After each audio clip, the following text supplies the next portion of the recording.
J'aimerais commencer par dire que je mène une vie des plus ordinaires. Donc ce que j'ai vu et entendu la nuit du Nouvel An n'était ni une hallucination ni un délire alcoolique. C'était réel. J'habite en périphérie d'une petite ville du sud de la France, accessible uniquement par de sombres routes de campagne. L'un de mes amis, Julien, habite avec sa famille dans un quartier aisé, accessible uniquement par ces routes. Chaque année, ses parents organisent une soirée pour le Nouvel An et m'invitent toujours. C'est un événement que j'attends avec impatience. L'hiver dans le sud est imprévisible et le froid est tombé brutalement quelques jours avant Noël. L'air glacial combiné aux routes cahotteuses rendait le trajet inconfortable. Habituellement, j'évite d'utiliser mes pleins phares, mais cette nuit-là, l'obscurité était totale et je n'avais pas le choix. Il n'y avait qu'une seule maison sur cette route, une vieille masure en ruine, apparemment abandonnée depuis des années. Pourtant, il m'était déjà arrivé d'apercevoir une lumière à l'intérieur en passant. Quelques minutes après mon départ, sur une ligne droite, mes phares illuminèrent quelque chose dans les arbres. Une silhouette blanche se détachait dans l'obscurité. En m'approchant, je distinguais une femme debout au bord de la route, tournée vers la forêt. Elle portait une longue robe blanche, bien trop légère pour le froid glacial. Elle ne bougea pas lorsque je passais, et je ressentis un profond malaise. Je réfléchis un instant à m'arrêter pour voir si elle avait besoin d'aide. Peut-être était-elle une invitée de Julien ?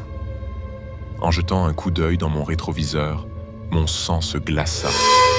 Elle s'était retournée vers moi, immobile, les yeux rivés sur ma voiture. J'arrivais à la fête vers 20h et, après quelques verres et discussions, j'oubliais temporairement la femme en blanc. Mais en repartant tard dans la nuit, seul sur le parking, une sensation de malaise me revint. Dès que j'ai allumé la voiture, un message est apparu sur mon tableau de bord. Pression des pneus basses. Intrigué, je suis sorti vérifier. Mes 4 pneus étaient lacérés, comme si quelque chose de tranchant les avait griffés. Le silence autour de moi était angoissant.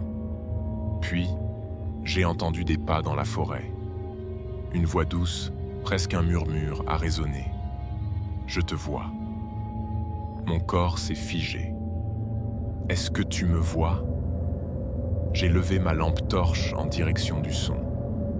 Elle était là, une femme en blanc, juste à la lisière des arbres. Sa robe était sale, couverte de terre et de traces sombres.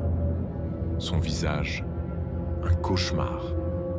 Une partie de sa mâchoire manquait, et pourtant, elle souriait.